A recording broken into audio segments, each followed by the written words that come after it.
It's a new day, Newnan. Yes, it is. And I am Newnan time with Harold. What I mean? You may be like, what I mean, boy? That means I am the number one source for almost real news in Coweta County. I know you've thought to yourself, hey, we've got news. But do we have not real news? Do we have charming, delicious, silly, fun, noodly, strudely news? And the answer is yes. I'm not just news, I am entertainment. I am the most precious human being to ever exist. And the fact that Coweta County, of all places, the trash barrel of the South, maybe not the trash barrel, maybe more like a barrel's where like you burn things or you put compost. We're not like, I don't know, maybe compost isn't too bad. Maybe the trash barrel's not too bad, right? Because don't you put compost in a barrel? Maybe not. Okay, we are the compost junk barrel of the South, and I am Newnan Time with Harold. You can find me on NoonanTimeWithHarold.com, Facebook, Newnan Time with Harold, Instagram, Newnan Time with Harold, the podcast, Newnan Podcast with Harold, YouTube, Newnan Time with Harold, my website, NoonanTimeWithHarold.com. I have an entertainment company, High Spirits Entertainment, or you can book us directly through NoonanTimeWithHarold.com. Just hit that, I think it's live events or it says business, something like that. We do trivia, we do improv, we do stand-up comedy, we do all kinds of outside-the-box things. We are different than everything you have come to expect in Coweta County. That is what we aim to do. We have fun, we have a good time. I keep saying we, but it's mainly just me, just this one guy named Harold. But today we are joined by someone who we had a couple of months ago. They are a musical artist, and since the last time we had them on here, they have gone viral musically and viral on the social media world. They have a show coming up in Newnan, and we're going to talk all about that. This is going to be a two-parter. So in part one, we're really going to focus on the music. Part two, we'll focus on kind of their bigger reach across the world. I hope you enjoy it. I know I don't do interviews that often, but when I do it, it tends to have a lot of hits and traffic. So let's go, baby. We've got them. They're here. They're sitting across from me. It is the one and only, back after, what, like 4 months, 5 months? Something like that, yeah. Something. It is SYRENE. Am I saying it right? SYRENE. SYRENE, damn it. It's okay.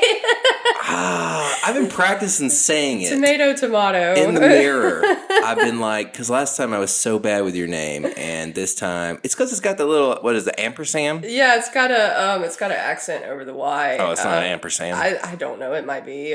But it has the accent over the Y. There's actually a story behind that. So SYRENE, spelled with an I, is Norwegian for siren. I spelled it with a Y because Syr, S-Y-R, is another name for Freya, who is the Norse goddess of fertility and a bunch of other shit. So, yeah. Some like Nordic inspiration into the name. That's what I'm trying to say. So you're a Nordic god siren, basically? No, I'm just a bookworm. You're a bookworm? I just like to read. What's your favorite book ever? My favorite book ever? What genre? Like what? Like what is the desert island game? If you're going to be on a desert island and you only get to take one book to go along with you, what's the one book that you're going to take? I would, the only right answer is Harry Potter and the Prisoner of Azkaban. So. The Prisoner of Azkaban is the best one. I'm glad that you said that one. Yeah, that's the third one. Yeah, that's the best one. Or the Bible. Those are your two right answers. Yeah, the Bible. The Bible. You know, no, that's I was going to say the Satanic Bible, but then I remember that might make some people upset. I'm not a Satanist. That was just me being annoying. But, like, yeah. I don't know. If I were to take a book, well, if I'm on a desert island, I would want to... And you better not pick, like, a book of how to get off a desert island. That doesn't count. I was going to say, like, a foraging book. I've got a couple of books about foraging. All of my books that I read are like... It's got to be a fiction book. That's why I named Harry Potter and the Bible. it has to be a fiction book. Got him. Well, if it had to be a fiction book, honestly, it would probably be a Harry Potter book. Is it the Cursed Child screenplay? No, or not screenplay. not the screenplay. Probably either the Prisoner of Azkaban or the Goblet of Fire. Those are the two best. Yeah, good answer. Those two. The Half-Blood Prince is pretty good too, but yeah. I was a big Harry Potter kid. I'm pretty sure growing up. Goblet of Fire is the longest, so if you're going to be stuck on Actually, the desert... Order of the Phoenix is the longest. Order of the Phoenix is the longest. Oh my god. Order of the... Sorry. This podcast is over. This is brought to you by Nerdy Virgin. Okay, well... It is. It's the longest one. The Order of the Phoenix is the longest one. I was a big Harry Potter kid growing up. I don't really like the things that J.K. Rowling is doing now, and I wish that she would just shut up because it's ruining it for me. It really is, and I don't like that because it's like my favorite series of all time. So, yeah. Anyway, that's how I am with it too. It's like, you just shut up. Please. I mean, it's, you can... I don't want you to think that... You're not contributing anything productive nor positive to our society, to our collective. Just, like, the only thing you're doing is alienating the people that put you on that fucking pedestal to begin with. Uh-oh, so first cuss word of the podcast. Respectfully, shut up. Yeah. Was that the first one? Oh, probably not. Probably not. I was going to say, damn, it took me a minute. But all right, who do we have with us today? For those that do not know who you are, tell us a little bit about who you are. Well, my name is SYRENE. I am a musician, formerly known as Sara Greer. I make a lot of content on the internet about music, about politics, about dumb shit. Like, I make a lot of dumb shit. I love the dumb shit. I am a shit poster at heart, I feel like. I don't know what else about me. Like, there's, like, what do people want to know? Like, this. Like, well, I would tell them rundown. where they can find you. I'd go ahead and plug that. Oh yeah. What they might know you from. Yeah, so you can go basically find me. repeat all the stuff you said the first episode for That the was new. so long ago. Yeah, but I was averaging like 1 million views. Now I'm averaging 5.5 million views a month. So you've got a bigger audience. Okay, so period. Okay, so you can go find me on the internet. You can find me at at Real SYRENE. It's You can find me in the Harry Potter forums. You'll find me in the Harry Potter discords arguing. That's at Real SYRENE, RealSyrene. That's Instagram and TikTok. Those are my two main platforms. You can also go find me on YouTube. I have recently revamped my YouTube channel. So you can go find me, just SYRENE is my YouTube, SYRENE. I was just on there this morning, your YouTube, and I saw my beautiful face. And I was like, damn, hell yeah. Yes. I didn't expect that to be one of the first things I saw. Your face is still on there, yes. And recently put out a couple songs with some friends that y'all should go check out. Roman James, he's awesome. Forever the Rebels, she's also fucking awesome. Roman and I put out 2 songs. One of them is called Turn the Page. The other one is called Just Breathing. And they are both on his EP, Neon Nightmare. Y'all should definitely go check out the whole EP. He is a phenomenal artist. Forever the Rebel is also a phenomenal artist. I met Roman through Rebel. We recently did a song that just came out this week, actually. Her album just came out, 444. And Starstruck is the name of the song. So, yeah, cool stuff. I haven't put any music out on yet, but I will be putting music out next month. I have a song called Lorelei that comes out on February 6th. It went viral on the Instagram and the TikTok. It's got over 1 million views on Instagram. It's got over 20,000 on TikTok. Over 100,000 likes and 15,000 shares on Instagram, though, and that's really cool.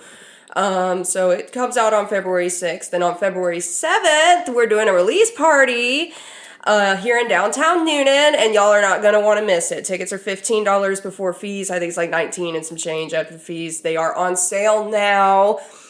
I'm very excited. Rebel and Roman will both be performing. I've also got MC Scopes, Laura Ogletree, and JJ added to the mix. They are all phenomenal musicians that I feel like play and write different styles of music than what we're used to seeing around here. And I feel like there's a lot of people my age that are getting into the bar and the night scene around here that want something new and they want something refreshing and different. And that's exactly what this event is intended to be. So we've got like pop, we've got hip hop, we got R&B, singer-songwriter, but pop singer-songwriters in the lineup. It's going to be a good night. Yeah. Yeah. You want to smash where that venue's at? Oh, yeah, that might be helpful. Yeah. It's at the Loon at Whimsical Cafe in Downtown Newnan. Yes. Sorry, it's a lot to say, and I forgot that I might need to mention where the fuck it actually is. Yeah, it's a good problem to have. You have so much going on, you can't keep up with it. Yeah, well, I'm too ADHD for this shit. I'm like, I can't remember what the fuck I'm about to say half the time anyway. Like, now I have to remember all these other things. Like, I don't even know my own name half the time. Anyway, it's at the Loon, downtown Newnan. It starts at 6:30 on February the 7th. Doors open at 6:30. The event will start around 7:30 or 8.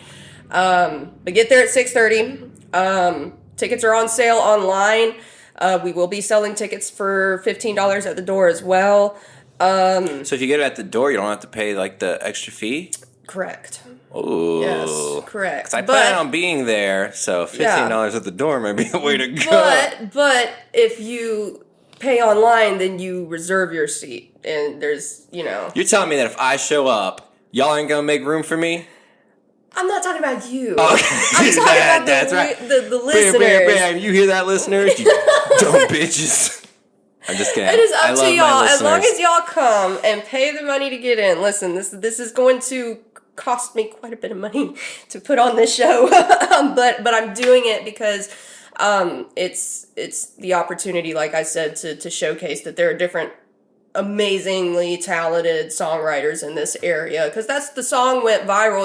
It's an original song, so I want the event to be centered around original music, and I just feel like most of the songwriters around here that get all the gigs, nothing against any of them, they're great people, but they're all country and blues and I was at country rock. Below the Neck last week, and the Duncan brothers were playing, and they were just they're great. They do a really good job. Great. Place was packed of young people, but they just do covers and covers and covers of very, very talented. But I had the same thought. I was like, I wish that they would rap. Yeah, well, we have rappers, and we have pop artists and R&B artists around here. You just never see them performing specifically in this area of town, because the other venues specifically in this area of town don't want to hear that kind of music. And I have my opinions about that, my political reasonings as to why that is. We don't have to go too deep into those weeds right now, but we will.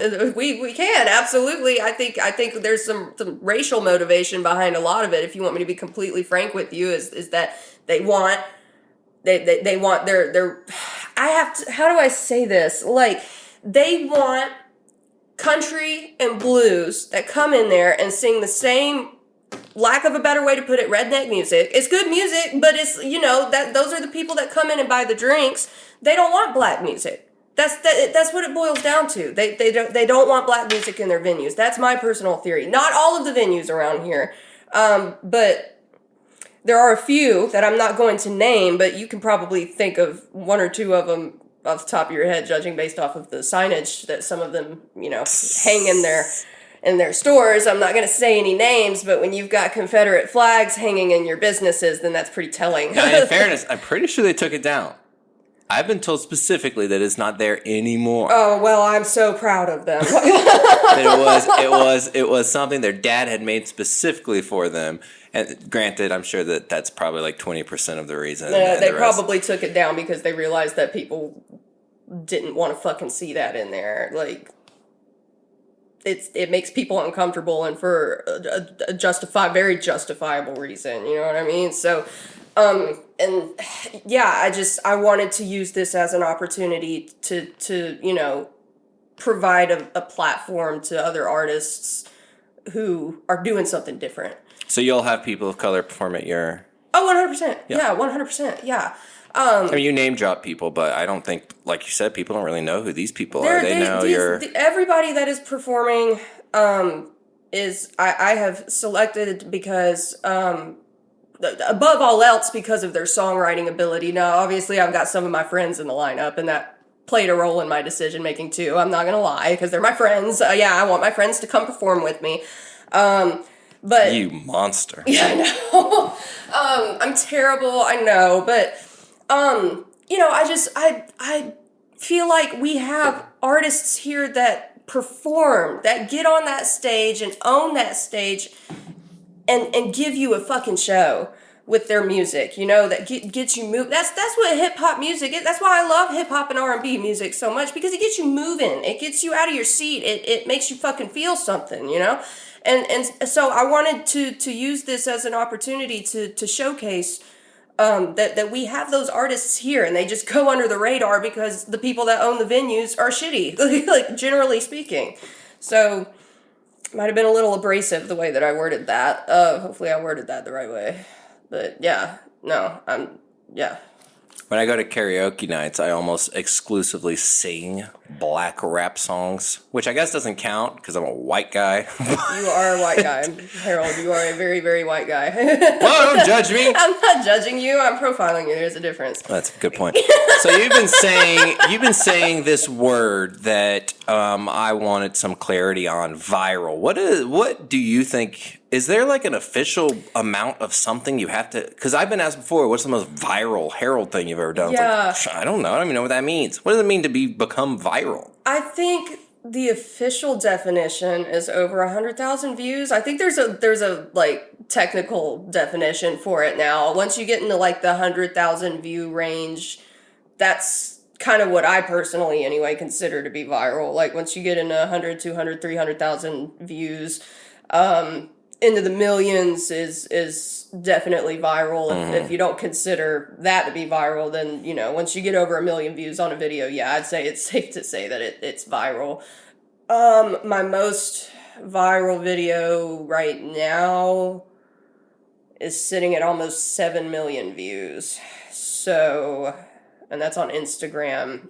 And it's literally just me at Roman's house, actually. When we were recording those songs, actually, is where I was when I made this video. It's just me with my, like, head in my hands and just kind of looking around the room, and the text on the screen just says, "Dear non-Americans, what is your media saying about us right now?" That video has almost 7 million views, and I've gotten quite a few concerning comments on that video. So, but it's enlightening, I suppose, nonetheless. So, everybody listening, you should go check out that video. You should go read the comments, see what people are saying about us. It's not good. So, but yeah, Lorelai has 1 million views. So it's and that's just the preview, right? That's in its embryonic stage. It's about 1.5 minutes long. Yeah, it's about a minute. It's a little over 1.5 minutes, and I know that. The only reason I know that, by the way, I'm gonna flex real quick. Flex on them. You cannot promote an Instagram reel if it is over 1.5 minutes long. If it's over 90 seconds. So, with that being said, those views are all organic. I didn't pay a fucking penny for any of them. So, yeah, I feel like there might be some people that need to hear that. But yeah, that what was I saying? I forgot. I don't Lorelai, 1 million views. Flexing on them because I didn't promote it. Yeah, I think that was Talking about the comments being concerning. Well, that was on a different video. The comments on that video are really good. So there's not even a way right now to hear the full song. There is, actually. Oh, there is? There I is. haven't been able to figure it out. There is. I have a Patreon. I've heard the preview a bunch. I have a Patreon. Yes, I have a Patreon now so there are 2 tiers. One's $10 a month, one is $15 a month. Now who's bumping the microphone? All right, be nice. It was me last time, now it's you. But on my Patreon, there's a $10 tier, there's a $15 a month tier. All of those funds go directly into my music fund. So if people are listening to this and you're not able to come to the release party and you still want to support, please go check out my Patreon. Tier 1 just gives you access, the $10 tier gives you access to behind the scenes footage of me in the studio and us working on the song. And tier 2, you still have access to all that, but you also have access to unreleased demos.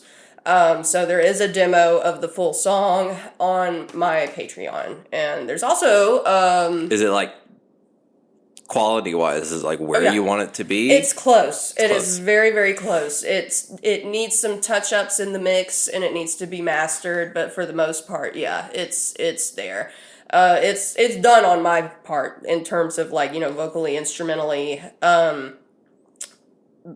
I just gotta wait on Nate, my engineer, to work. So besides like editing magic, is it 100% you? Every instrument, every. Pretty much, yeah. So Nate played the rhythm guitars, and Nate and Don both programmed the drums, and Nate played the bass guitar. Everything else is me. So the piano. What's left? Okay, piano. The piano, the acoustic flute. Guitar. There's not a flute in this one. The African drum circle.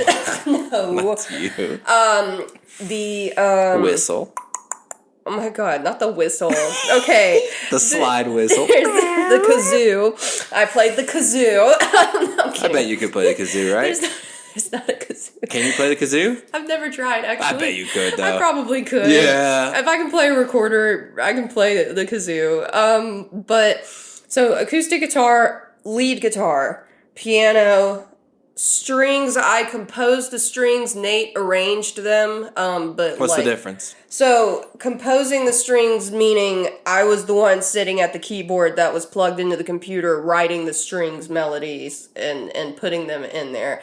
Now Nate went in, because I'm playing chords on there like you would play them on a piano, right? And it's not a piano, it's a string section. So Nate later went back in there and basically separated all the notes and stuff into different sections. So, he would, like, something that was originally just a violin section with a bunch of notes playing chords, he took those individual notes, put them onto different tracks, and then all of a sudden we've got violins, violas, and a cello too. You know what I mean? Just to make it sound more glued together and more cohesive. That was Nate. But all the melodies, the strings melodies and stuff that you're hearing, like that came out of my brain. He just sonically made it sound cleaner and better. So how different would you say the preview is from the demo to the one that's going to release, you think? It is very different. Because the preview is just you on the piano. Yeah, the preview is just me on the piano, and we will release a stripped version as well, because I feel like a lot of people really connected with the rawness of just the piano and the voice. But the produced version is definitely got some like Bowie, Queen-esque vibes to Elton John, Billy Joel kind of vibes to it. It is produced. It starts just with piano, strings, and vocals. It starts, pretty mellow and intimate. But then it builds, and it gets huge at the end, which is what I wanted. It's huge. It's great. It's gonna be great. I'm proud of that. Yes, we're very proud of it. Stop it. It's great.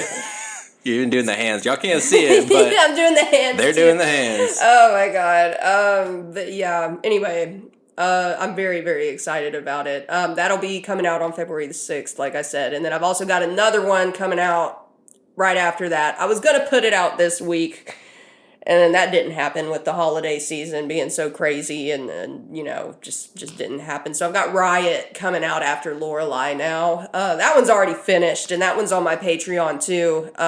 You can go listen to the finished product of Riot on my Patreon. There's no more work that needs to be done to it. It just needs to be put out. So Lorelei's kind of sad. Lorelei is pretty sad. Yeah, it's a very Do you want to tell us how it came about? As much information as you want to give? The song itself, how the song itself came about. I had a puppy crush on somebody, and that somebody also had a crush on me, and it ended terribly. That is what it's about. Because it truly is kind of this I started the video. I think part of the reason why the video went so viral was because I started it off by saying this is a song about when two avoidants fall for each other. And if it doesn't go viral, I will be deleting it because it's based on a true story. And my fucking luck, it went viral. Good problem to have. But that the behind the scenes, the video going viral, definitely it's weird. It's really was such a dichotomy, because objectively everyone on the outside looking in is seeing this song going viral, and they're like, numbers, this is great, oh my god, whatever.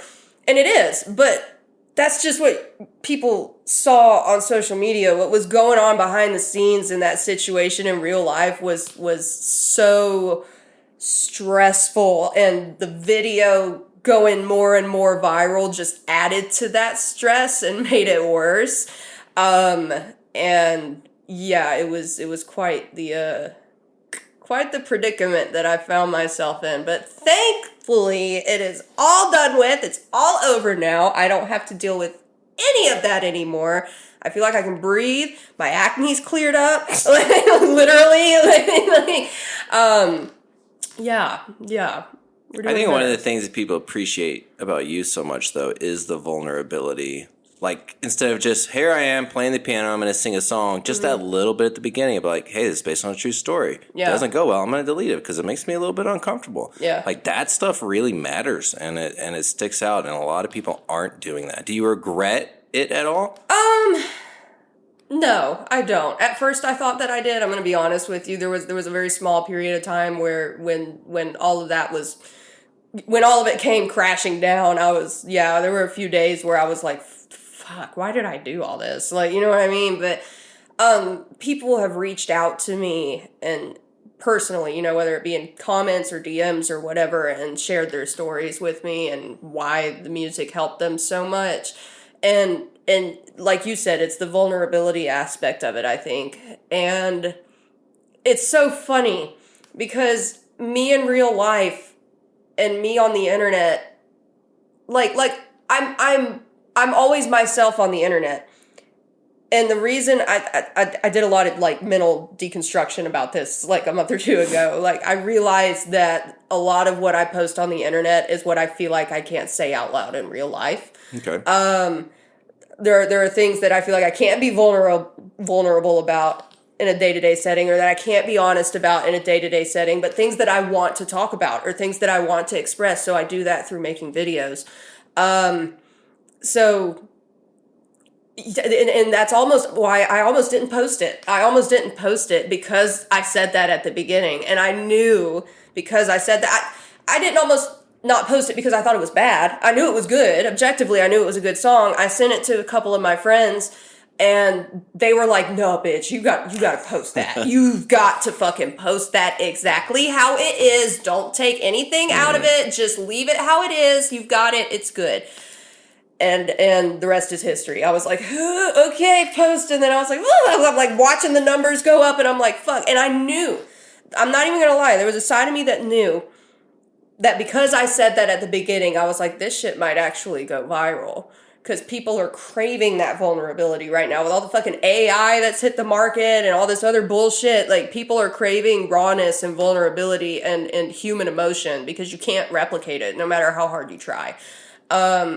So that I knew for that reason, low key, I'm not going to lie. I was like, this might go viral. And then I'm watching the numbers go up and up and up.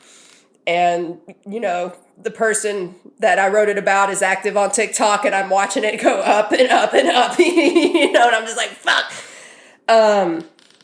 But I think this situation more than anything was meant to teach me how to separate the song from the situation that I wrote the song about. That is something that I have always struggled with. That is an entirely separate art to being a songwriter, I feel like, is being able to detach your song from why you wrote your song. You know, I've always struggled with that. There are great songs that I've written before that are just kind of sitting in the vault right now because I don't want to perform them anymore because of what I wrote them about.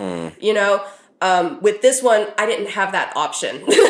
So I feel like that's what this situation was meant to teach me more than anything. So in hindsight, no, I don't think I would have changed anything. I think that it all played out the way that it was meant to play out. And,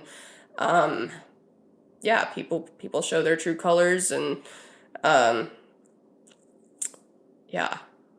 So you're really big on, like you said, social media, videos, Instagram, TikTok. And for a lot of people, I take me as an example, someone who's really big and I post on the internet all the time. How do you feel that your personal, real life, face-to-face circle of friends and family and support is? Because I find the people that really post on social media a lot, like you and me, we don't really have a lot of people we spend time with in real life. Not that we're losers or anything. We just kind of... Yeah, my everyday circle right now is my coworkers. Shout out to my coworkers. Y'all are cool. I love my job. My coworkers and yeah, like I text my friends from time to time, but like none of them live around here anymore. Scobes lives in Grantville. That's the closest friend that I've got. Everyone else is like Kennesaw, Douglasville, Atlanta, Auburn, Alabama. Like, you know, my friends are all over the place. So, and I am notoriously terrible at keeping up with people. So, but yeah, I mean, in terms of, for the longest time, I would like to kind of speak on, for the longest time, my family especially just did not understand what the fuck I was doing with my social media. Like, they were like so confused by it. They were like, what are you doing posting all this political commentary stuff? Like, it's not that we don't disagree with you on all things, but it's that, you know, you're alienating other family members. And I'm like, oh, you mean our racist family members? You mean our transphobic family members? Our homophobic family members? Okay, good riddance. I don't give a fuck. Like, you know, like I finally reached a point in my life where I was like, I don't care. I don't want those people coming to my shows. And I realized at the beginning of this year that I needed to, if I wanted to grow my platform, I was going to have to post something other than just music. And I had always posted political stuff. I think we talked about this a little bit last time. I had always posted it like on Facebook and Snapchat and stuff like that. Anyone who's known me longer than 5 years could tell you that. But I didn't start publicly posting about it until this year because, number one, I felt like I had an obligation to. Now, when you say this year, you mean last year. Fuck. It's okay. I just don't want people to listen to this and be like, you're right, 'cause they've only it's been doing it for January. 7 days? No, January 2025. of 2025. Well, really, it was like December of 24 when I really started like experimenting with different things. I tried some, you know, cooking videos. I tried some... oh, weird. I haven't seen the cooking videos. Yeah, there's a couple of cooking videos on there. If you go digging, you can find them. Cringy. There's, what else did I do? Just commentary videos. You know, I knew that I wanted to do commentary content. I started making mental health content. A couple of those videos went a little bit viral. And that's what I was like, okay, so the commentary content, that's what I need to do. And I was like, you know what, if I'm gaining a following from talking about mental health, I'm going to use it to spread awareness about issues that are going on in our country and in the world. And, also use it to help people in need, because I've been a person in need. And that's something that I personally don't understand, is if you have a platform, you should use it to help people in need. In some capacity or another. I'm not saying you have to be one of these people that's all you post is campaigns. God bless those people. We need those people. But if you have a platform, I think you have some sort of level of responsibility to give back to your community somehow. And so, you know, I'm creeping up on 50,000 followers now. Yeah, I think it's 46. Yeah, I'm at 46. So, I just cannot in good conscience not make the occasional campaign video. So you said you've always been posting on like Facebook and Snapchat, and just in the last year you've turned. Have you always been this liberal? Yes. Because someone who's been in Newnan, most of your life. Yes, right? Well, I used to be a little bit more center than I am now. I've definitely gone more left than I used to be. But yeah, I've always been and we gotta, there's a distinct difference here between a liberal and a leftist, right? So, you know, I used to be more of a liberal. Now I'm more of a leftist these days. In high school, I would post stuff, on Snapchat and stuff. I'll get the occasional memory and be like, what the fuck was I talking about? Like, that doesn't make any goddamn sense. Like, I don't feel that way at all anymore. But I think that's also a good thing. You know, it means that you've grown, and, you know, you can... Yeah, I'll every now and then I'll get a Snapchat memory, and I'll just be like, what was I, like, on? I needed to go smoke or something that day. Like, I needed to calm down. Like, it was not that serious. Yeah, I started posting about it this year because I felt like, and we talked about this some last time too. I always wanted to, when I was in an abusive marriage, I just didn't, because I forgot you were married. Yep. And this month will be 1 year since I got divorced formally. So yes, there's that. Period. Happy birthday. Yes. Yes. Happy Freedom Day. Like, I'm gonna have my own Independence Day. What an old white man thing to say. I know, right? Happy Freedom Day. Not tied to the old ball and chain no more. Oh my God, no, low key though, like, freedom, America. That is what that sounded like. Yeah. Low key. That's not what I meant. That's not what I meant.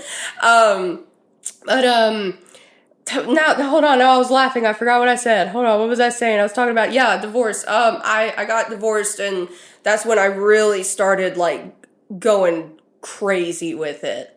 Because like I had wanted to for years talk about things. I would talk about them privately, like I said, but never publicly, because mostly him, my parents to some degree too, would talk me out of it. They would be like, "No, you don't want to do that. That's cringy. That's," you know what I mean? And then I realized if you find it cringe and I find it fun, then that's why I'm happier than you.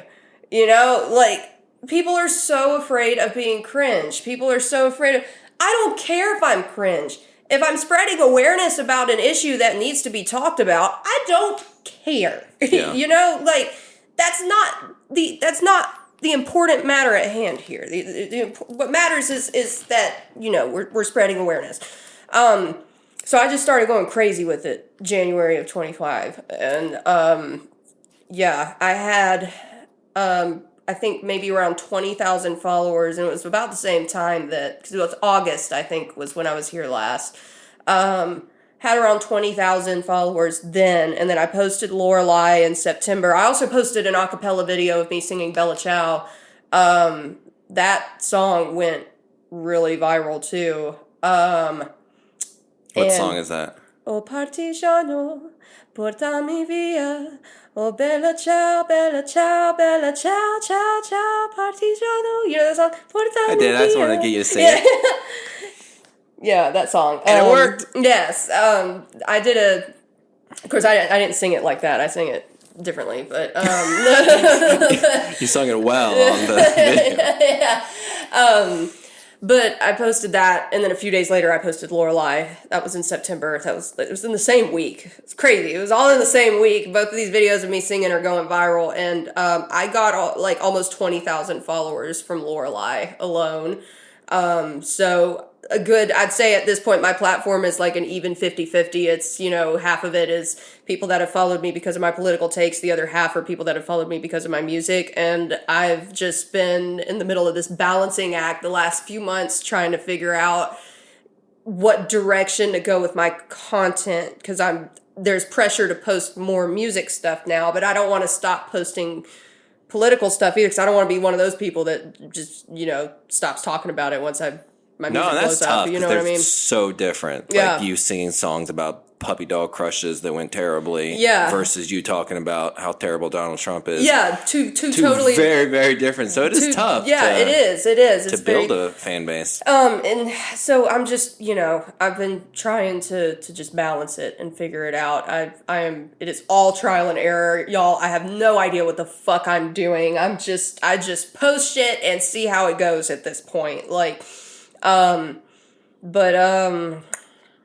yeah, where was I going with that? Yeah, like almost 20,000 followers just from that song. And when I go and I look at those analytics, I'm like, okay, I have to milk this somehow. So yeah, we're having a release party. I'm gonna post content, obviously, little shorts of me promoting the song too. I've got a photo shoot on Sunday for the cover art for the song. We're gonna be over at I think we're gonna do Line Creek. I haven't decided yet, but there's a Germanic folk legend about a siren named. Did you say Germanic? Germanic. What is? Oh, like German. German. Yeah. Okay. I don't think I've heard the word Germanic before. Well, now you have. Well, I'm learning stuff. Yes. There's an old Germanic legend about a siren. Say it again. Germanic. That's so cool. Yes. It's the best part of my day. Yes. There's a siren named Lorelei, and she is cursed to these treacherous waters, and she tries to lure sailors in with her song, and they always die. Like, they shipwreck on the rocks and shit trying to get to her. And there's this one pirate His name is Heinrich, and he just knows that he can go save Lorelai. He's like, no, I've got this shit. He did not, in fact, have that shit in the bag. He crashed his ship and died, but Lorelai actually kind of felt a little something for Heinrich, and so Lorelai became heartbroken, and that's pretty much the gist of the, I'm paraphrasing here, but that's pretty much the gist of the tale. But because there's that, like, mermaid, siren kind of lore that is behind the name Lorelai, I kind of wanted to incorporate that into the artwork for the song, so that's why I thought Lime Creek. Are you gonna wear a mermaid costume? No, I'm not gonna wear a mermaid costume, but so I am close. gonna be in the water in January, and Ooh, okay. so that'll be fun. I'm about to suffer for my fucking art, but it's okay. Did you ever get into like the cosplay culture stuff? I have friends that cosplay. That's not what I asked. Did you ever get into I never got too into think it. so. I should have, and I might in the future. Like my good friend Riley, she's really into it, and she's really good at it. I would like to get into cosplaying. I just haven't. Who would at you this dress point in as? time. I've been told that I would make a really good Cassandra Cain. I don't know who that is. Batwoman. Oh, Yeah. God, Yeah. Batwoman. Yeah. Like, cause hold on, let me pull up a picture. I think she's from the Batwoman series. Let me see. Yeah, DC Comics. I honestly don't know. Like, there's gonna be some fucking DC nerd that listens to this and be like, actually, but Actually, images. Order of the Phoenix is the longest. Yeah. See, Yeah, it looks just like you. yeah, it does kind of look like me a little bit. Yeah, because of my hair. So I've been told that I could pull Cassandra Cain off. So I'd be willing to see how that would go. I don't know. Who else could? Oh, you know who I would really love to cosplay as? 'Cause we were talking about Harry Potter. Fucking Tom Sawyer. No, not Tom Sawyer. Fucking Bellatrix from Harry Potter. Yeah, Bellatrix Lestrange. I would love to cosplay as Can you do like her voice? No, I can't. Oh, you thought about trying. No, I thought about it. There was a moment. Almost got you. What was that one line that she says? I killed Sirius Black. Ha ha ha. Yeah, like that's the best I got. Yeah. Not very good, but the costume might help bring the character out of you. Yeah. No, I know I could pull off the look. I could pull off the look. So, yeah. Harley Quinn is another one that I would love to.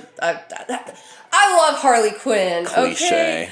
But it's not. No, it's not cliche. It is cliche, but it doesn't mean it's cliche for a reason. It's cliche because it's good. This is good. No, that's fair. That's fair. Harley Quinn is hot as fuck. Okay, like there's a reason that she's cliche. She's fucking Harley Quinn. Like. We had a great time in part one of our second interview with SYRENE, and we'll be back next Friday for part two, where we talk about James Shepherd. We talk about Peachtree City. We talk about love. And we talk about how handsome I am. I don't know if we do talk about that. I probably bring it up, just knowing me. You can find me at Newnan Time with Harold on Facebook, Instagram, YouTube, internet. Hire me to do things. We have a good time. I'm on Cameo now. If you want me to send you a message from a roundabout saying something silly. It's like $7, bro. What are you waiting for?